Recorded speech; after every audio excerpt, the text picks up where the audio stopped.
Bien-aimés frères et sœurs, vous connaîtrez la vérité et la vérité vous affranchira. Ça, c'est pas moi qui le dis, c'est la Bible qui le dit. Mais moi, je vous dis mieux. Vous connaîtrez la vérité historique, notamment celle de vos ancêtres kémites, et vous aurez une vision globale de ce que c'est que la vraie souveraineté politique. J'ajoute, vous reviendrez à la spiritualité africaine ancestrale et vous comprendrez les enjeux de l'indépendance économique. Et pour terminer, vous accepterez votre identité culturelle kémite et vous obtiendrez deux choses. La première, c'est la paix. La seconde, c'est le développement, à une condition. L'unité de toute l'Afrique noire, l'unité de tous les Noirs du monde entier. Otep à tous, bienvenue sur la chaîne des panafricanistes par essence, par conviction et par excellence. Celle des citoyens kémites par nécessité et obligation de combat. Nous sommes une chaîne qui n'est guidée que par nos ancêtres et rien que par les ancêtres qui appartiennent à l'égrégore du monde noir. Par conséquent, nous ne croyons en aucun Dieu venu de l'étranger. Toutefois, cette vidéo n'est aucunement destinée à inciter à la haine ou à la violence, car nous menons un combat qui est d'abord et avant tout spirituel, intellectuel et démocratique.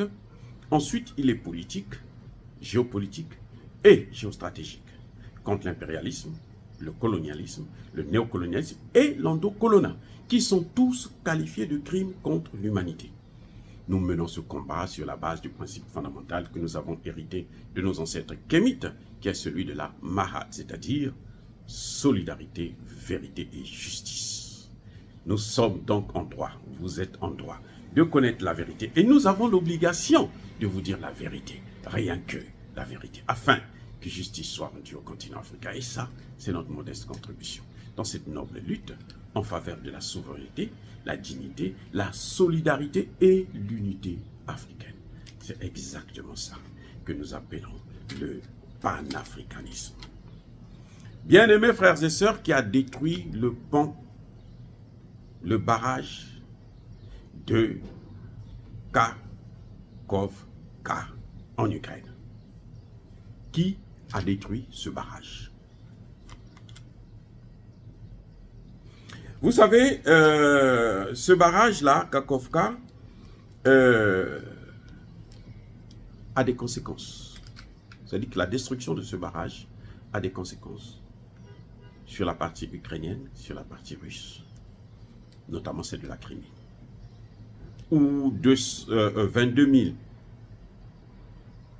individus, 22 000 personnes sont affectées, et du côté russe, et 16 000 du côté ukrainien. Qui a intérêt à cela? Est-ce que c'est l'Ukraine? Est-ce que c'est la Russie? Les Occidentaux ont déjà trouvé ont déjà résolu la question. Hein? Charles Michel dit, écoutez bien, Charles Michel, c'est le président de la Commission européenne, qui vous dit la destruction d'une infrastructure civile est clairement un crime de guerre. Et il ajoute plus loin, que la Russie rendra des comptes. Donc on désigne déjà la Russie. Et c'est là où ça m'interpelle.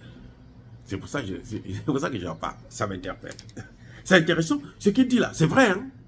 Je vous jure que c'est la vérité.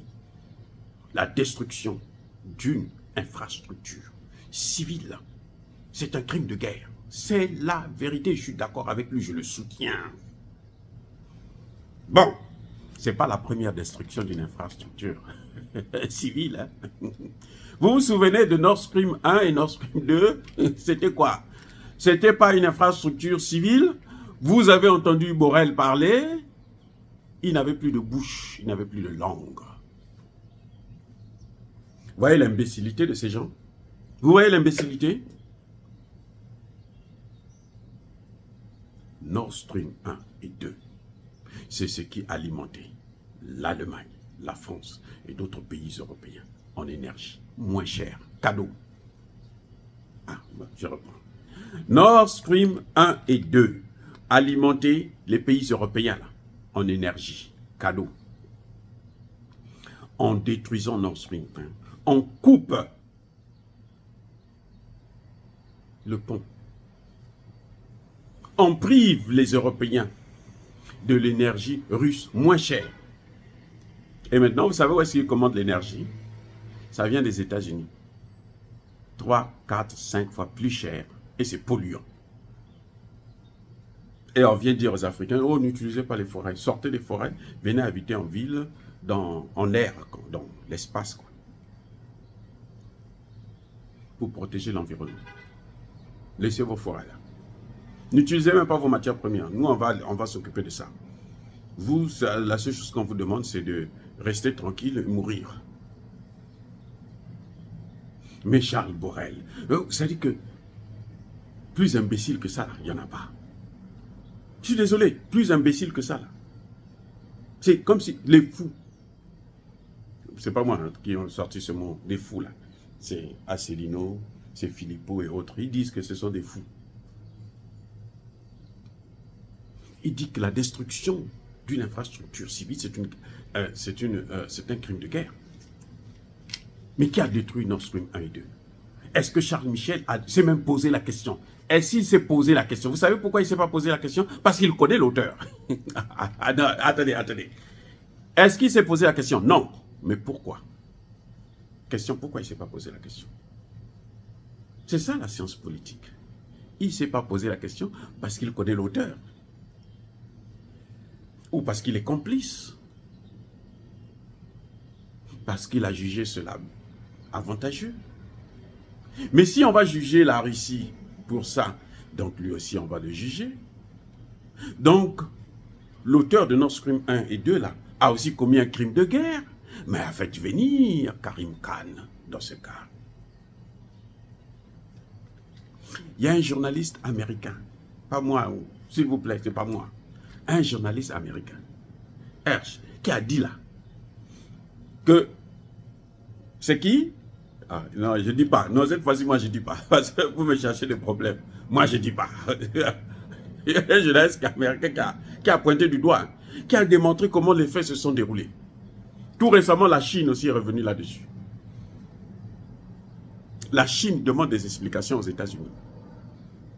Oui, il dit que c'est un crime de guerre. Donc, il faut les amener aussi chez Cannes. Même s'ils n'ont pas signé les accords le traité de Rome. Il faut les amener aussi. Puisque vous voulez donner des leçons. Vous êtes des hommes, vous êtes braves, vous êtes forts.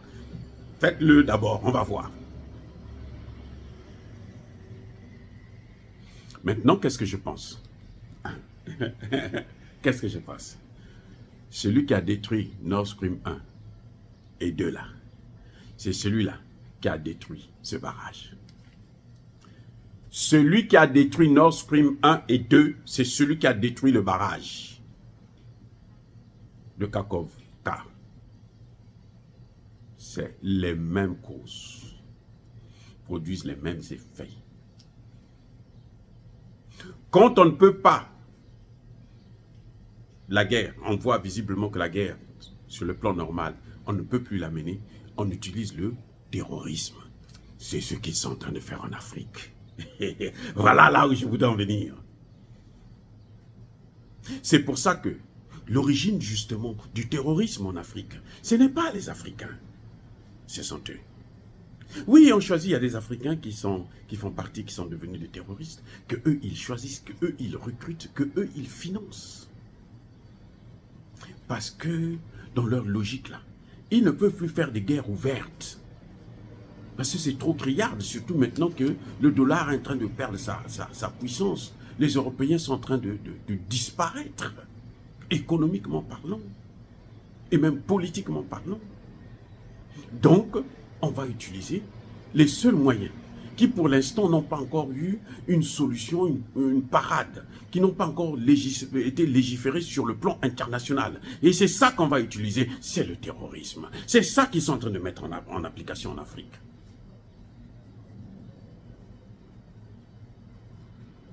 Je répète encore, celui qui a détruit Nord Stream 1, qui a saboté un acte, qui a fait cet acte de terrorisme, c'est celui-là qui a l'origine de la destruction de ce barrage. Et vous savez quoi? Le jour où on détruit ce barrage, vous savez qu'est-ce qui se passe? Un journal américain, New York Post, je crois, qui va sortir l'idée selon laquelle ils disent que non, mais Nord Stream 1 et Nord Stream 2, c'est l'œuvre des Ukrainiens. C'est le terrorisme ukrainien. On voit à Belgorod, c'est quoi? C'est pas le terrorisme? C'est le terrorisme. On voit les drones qui viennent sur les populations civiles, c'est quoi? C'est pas le terrorisme, c'est le terrorisme. C'est leur méthode. C'est pour ça qu'ils sont en train de pousser les Africains à mettre les mains sur la tête et pleurer. Ils sont en train de tuer des Africains avec la même méthode. C'est la même méthode. C'est la méthode actuellement qui est à la mode, le terrorisme. Parce que là, leur population ne peut pas savoir que ce sont eux qui sont en train de faire ce travail. Ce sont eux qui sont en train d'appliquer le terrorisme ailleurs.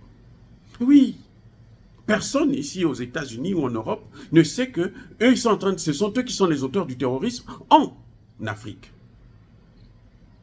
Borrell qui parle là, c'est un terroriste. Borrell qui parle, c'est un terroriste parce que eux ils soutiennent le terrorisme. Ce sont eux qui ont tué la Libye. C'est qui? Ce sont les Africains aussi. Ce sont eux les mêmes. Les mêmes qui ont tué la Libye là. Ce sont des terroristes. Et ceux qui ont détruit la Libye, tué Kadhafi, ce sont des terroristes.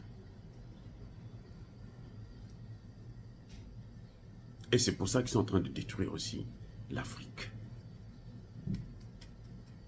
C'est leur méthode.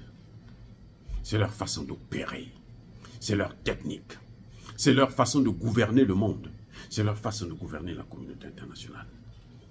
Ils ont vu que par des armées conventionnelles, ça ne passe plus facilement. Ce n'est plus comme avant. Maintenant, on utilise des moyens non conventionnels. Et c'est ça qu'on appelle la guerre asymétrique. La guerre asymétrique, ce n'est pas seulement parce qu'on utilise la communication et autres. Non! La guerre asymétrique, ça veut dire que vous utilisez tous les moyens qui sont à votre disposition pour détruire l'ennemi. Et l'ennemi aujourd'hui en Afrique, c'est qui? C'est l'Africain, c'est les matières premières africaines qu'il faut prendre. Donc les Africains sont les ennemis, il faut les détruire. Et quelle est la meilleure façon de les détruire? On ne peut pas les détruire de façon frontale en utilisant les armées conventionnelles parce que leurs propres ressortissants vont s'inquiéter, vont s'insurger, ils vont se dire mais c'est pas possible, comment nous qui sommes les promoteurs des droits de l'homme, on peut aller faire des choses pareilles. Donc on utilise le terrorisme. Voilà pourquoi nous avons le terrorisme en Afrique. Ce terrorisme, c'est pourquoi? C'est pour traumatiser des peuples. C'est pour anéantir, affaiblir des gouvernements. Qu'est-ce qu'ils veulent? C'est pas anéantir le gouvernement russe, c'est pas affaiblir le gouvernement russe, mais c'est ça justement. C'est ça l'objectif. Et pour l'anéantir, on a besoin de quoi? On a besoin du terrorisme.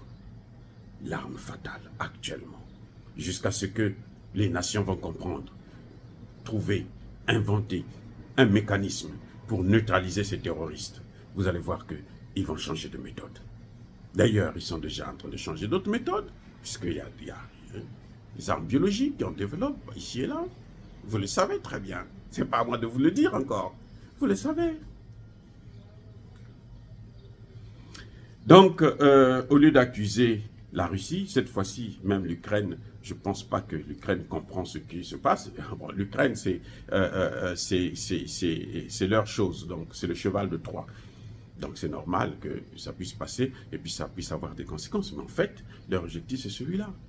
Et vous savez que ce barrage-là peut même mettre en danger la plus grande centrale nucléaire d'Europe. Ce n'est pas leur problème. Tant que ce n'est pas leur peuple qui meurt, ce n'est pas leur problème. Vous pouvez tous mourir, on s'en fout. Je persiste et je signe. L'auteur de Nord Stream 1 et 2 est l'auteur de la destruction de ce barrage. Kakhovka. Dire cela, c'est inciter à la haine ou à la violence. Non. Yaba colère, Yamalembe. Encore une fois, bien-aimés frères et sœurs, soyez bénis. Je persiste et je signe. Soyez abondamment bénis par le Dieu de Kémite et par nos ancêtres angélisés. Mais que tous ceux qui persécutent le continent africain le pillent et le déstabilisent, qu'ils soient noirs, blancs, chinois, arabes, indiens ou qui qu'ils soient maudits, punis, foudroyés, neutralisés, effacés, écrasés par ce Dieu de Kémite et par nos ancêtres angélisés. Vive l'Afrique éternelle, je dis et j'assure.